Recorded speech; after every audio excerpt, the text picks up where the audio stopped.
From the Presidential Palace, Manila, Dateline Malacañang.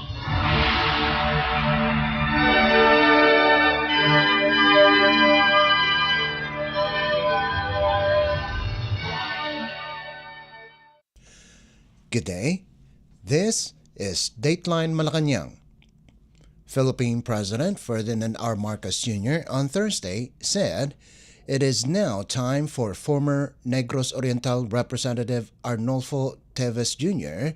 to face the criminal cases filed against him now that he has been repatriated back to the country. In a video message uploaded on the official Facebook page of the Presidential Communications Office, or PCO, shortly after a Philippine Air Force plane carrying Teves landed in Davao City for a refueling stop before flying to Villamor Air Base in Pasay City, the President said it is now time for Teves to face justice. President Marcos welcomed Timor-Leste's decision to repatriate Teves.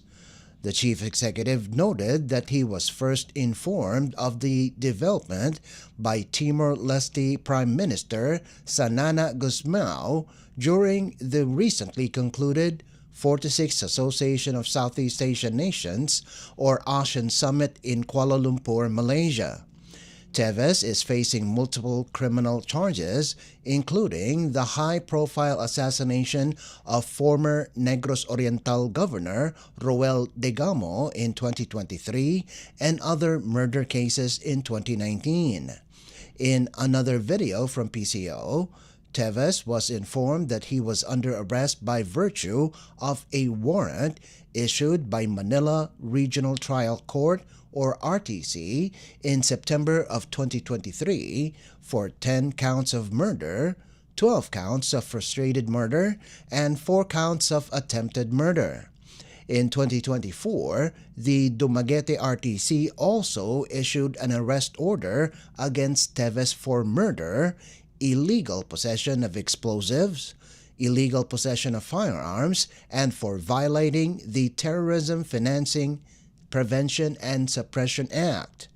Pursuant to Section 25 of Republic Act, or RA 11479, or the Anti-Terrorism Act of 2020, Teves and 12 others were designated under Resolution Number 43 of the Anti-Terrorism Council as leaders of a terrorist organization for the orchestrated killings and acts of violence in Negros Oriental. Former Representative Arnie Teves is now back in the Philippines. I was first informed of this development by Prime Minister Gusmao during the ASEAN meeting that I just returned from in Kuala Lumpur, that Timor-Leste was ready to send Teves back to the Philippines. This would not have happened without the assistance of President Horta and Prime Minister Gusmao of Timor-Leste. They have been working very hard to bring this to a conclusion. As we know, the former Congressman Arnie Teves is facing charges of murder and other crimes related to the ambush killing of the former Governor Degamo. We would like also to assure all our citizens that such lawlessness will not go unpunished, and it is now time for Arnie Teves to face justice. You just heard Philippine President Ferdinand R. Marcos Jr. Dateline Malacañang. Philippine President Ferdinand R. Marcos Jr. has accepted the courtesy resignations of the Solicitor General and the Chairperson of the Commission on Higher Education, or CHED, and has selected his new Philippine National Police, or PNP chief.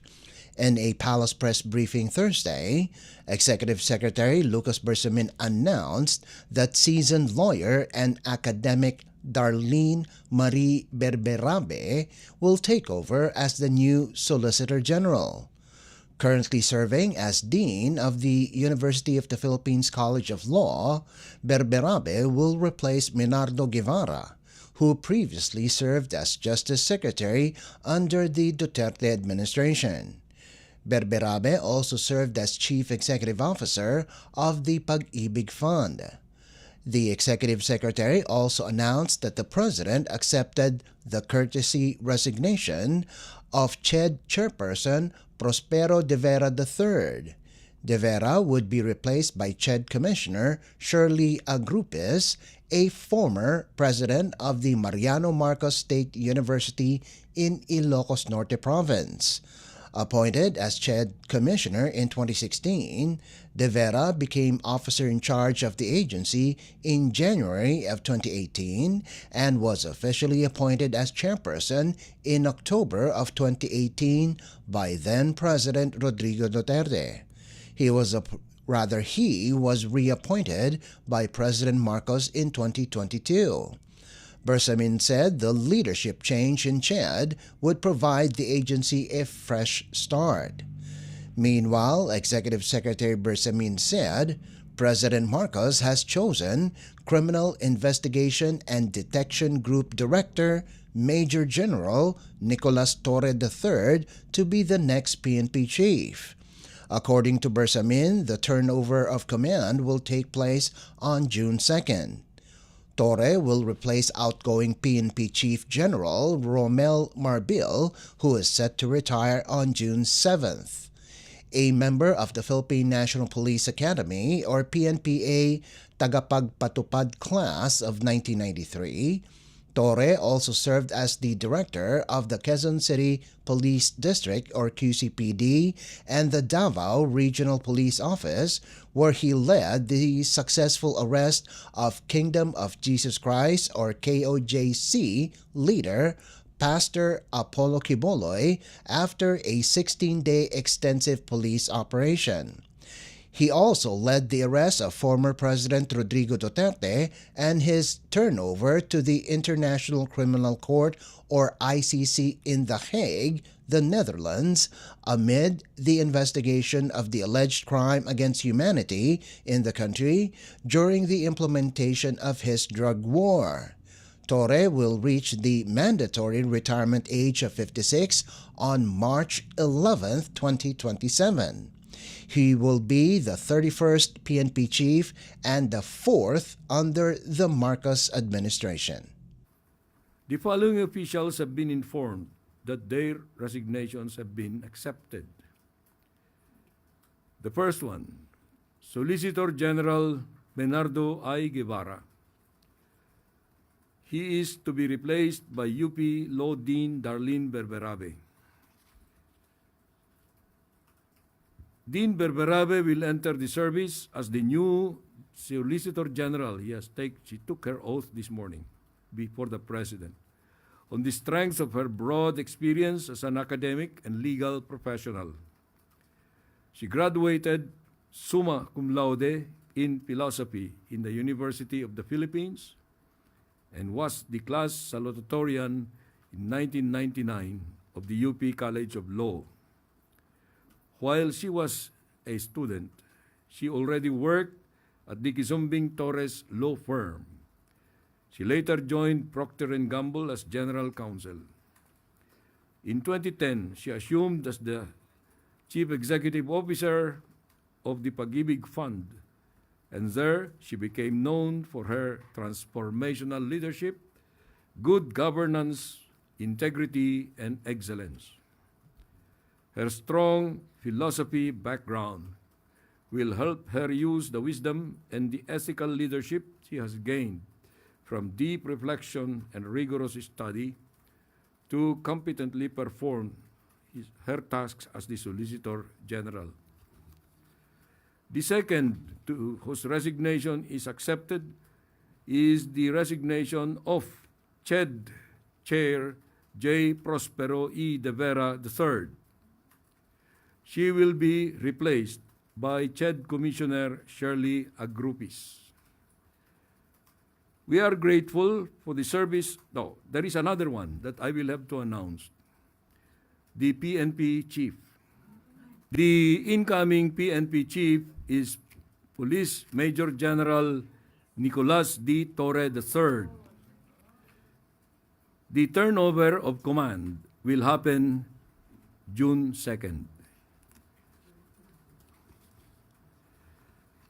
We are grateful for the service of those who are stepping down. A smooth transition is being implemented to ensure continuity and stability in their respective institutions.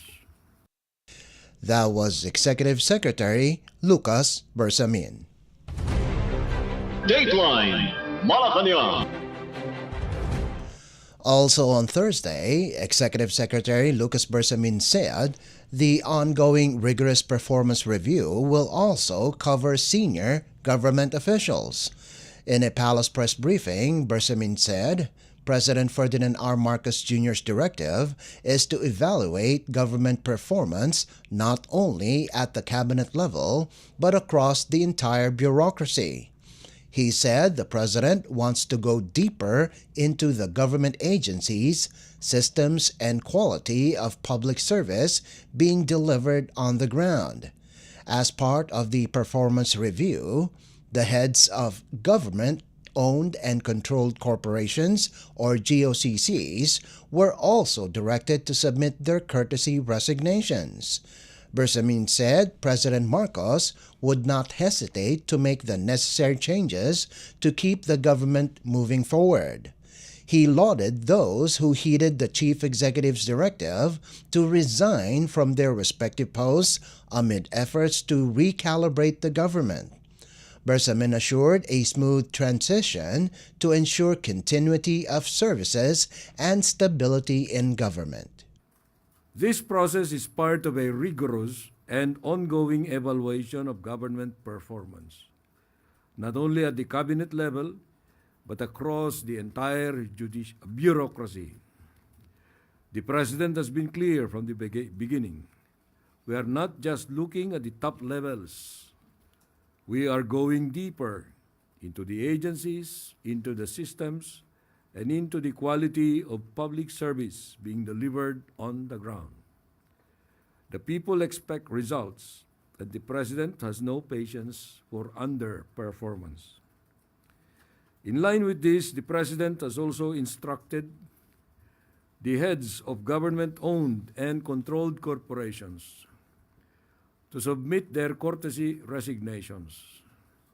He has further indicated that senior officials will likewise be included in the continuing review.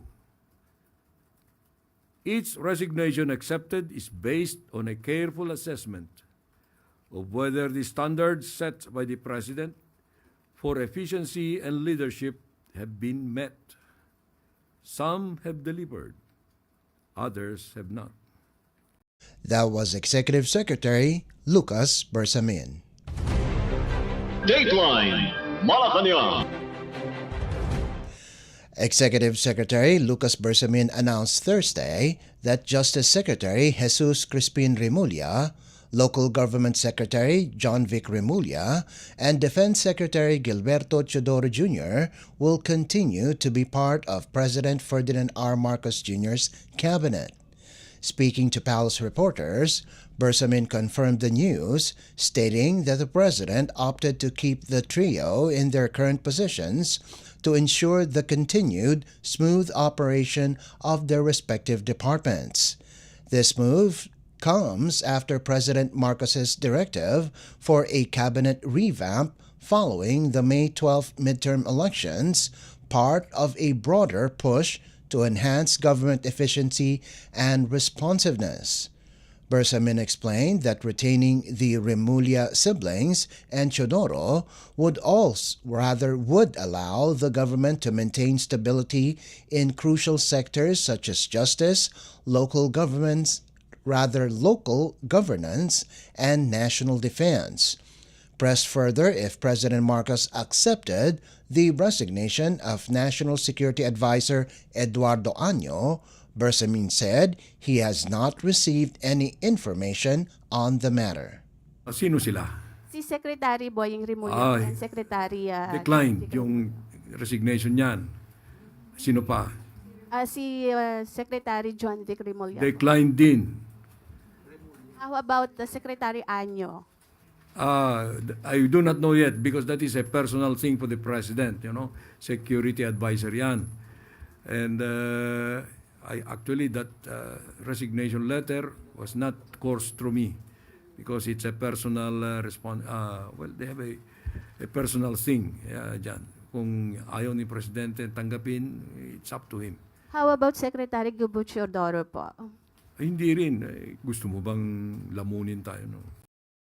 President Marcos is eyeing a major cabinet shakeup to enable the government to improve government services to address the immediate and day-to-day needs of Filipinos.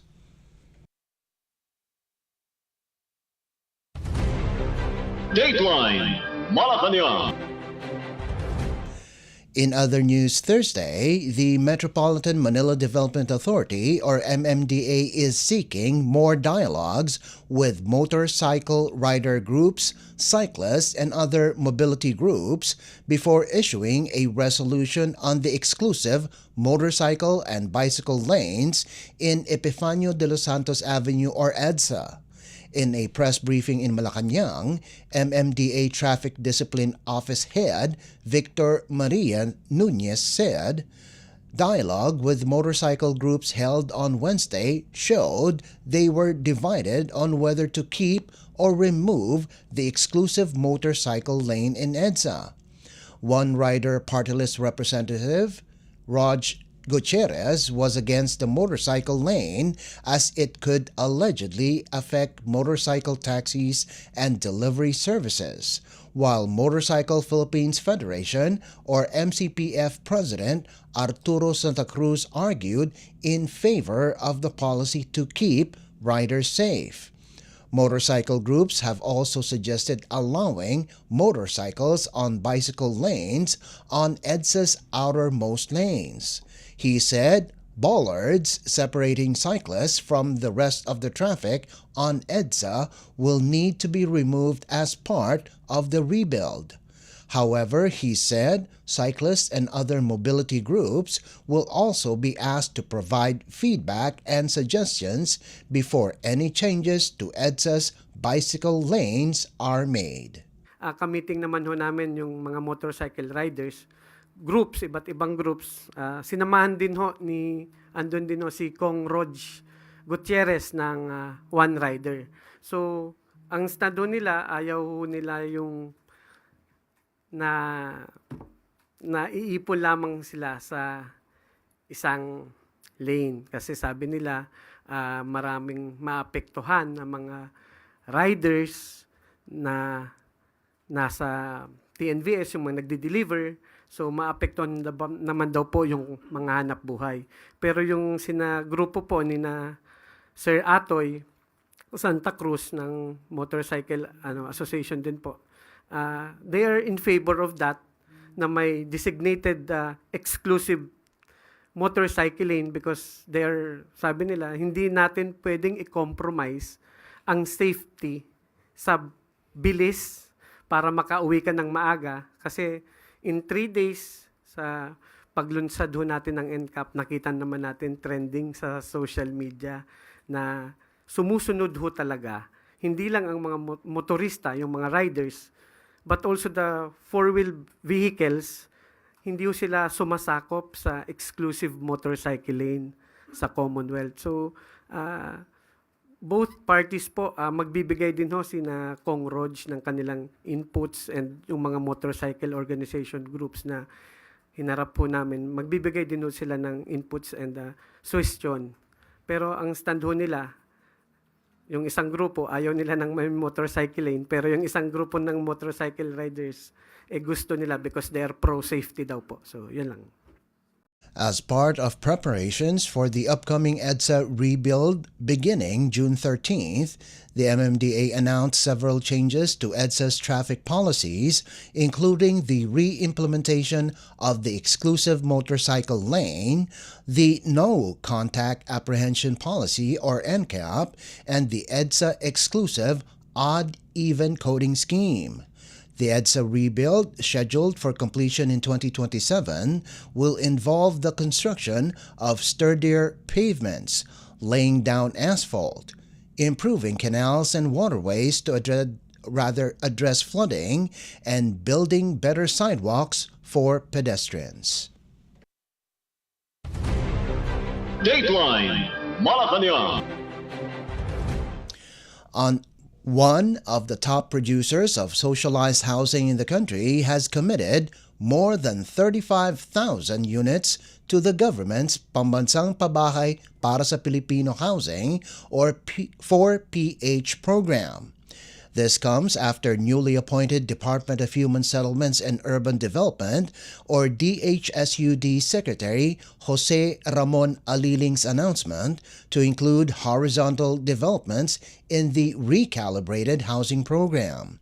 In a news release on Thursday, Aliling said Raimulan Lands Incorporated or RLI Chief Executive Officer Eileen Uy Doyle has sent a letter of commitment to deliver 35,656 housing units in the next 2 years. The construction of some of the units is currently ongoing in the provinces of Pampanga, Bulacan, Cavite, Laguna, and Rizal. RLI has been recognized by Pag-ibig Fund as the top developer nationwide for 3 consecutive years or from 2020 to 2022. The firm was also awarded the highest number of socialized housing units taken out nationwide for the years 2022 to 2024 and in the National Capital Region for 2024. Dateline Malacañang. Still on Thursday, the Supreme Court or SC said a government employee facing an administrative offense for drug use must be given an opportunity to undergo rehabilitation. In a statement, the court said dismissal is only justified if they refuse to cooperate with or fail to complete the required rehabilitation program. It added that this is consistent with the approach provided by law and treaties to consider drug use as a public health challenge. This was underscored by the SC and Bank in a decision dated May 20, 2025, which modified the Court of Appeals or CA's rulings that upheld the dismissal of Muntinlupa City Office Engineer Carlito Salomon after he tested positive twice for Shabu. Salomon first tested positive in an initial screening by the Muntinlupa Laboratory on March 2, 2011, but the confirmatory drug test yielded a negative result. He was again tested on June 6, 2011, where both initial screening and confirmatory drug test yielded positive results. After a formal investigation and a formal charge of grave misconduct, the mayor dismissed him from service. The Civil Service Commission or CSC and the CA affirmed this decision. However, the SC ruled that while the findings were valid, Salomon should first be given a chance to rehabilitate before being dismissed. It stressed that drug use is considered a sickness or disease, not just a crime, and must be treated accordingly.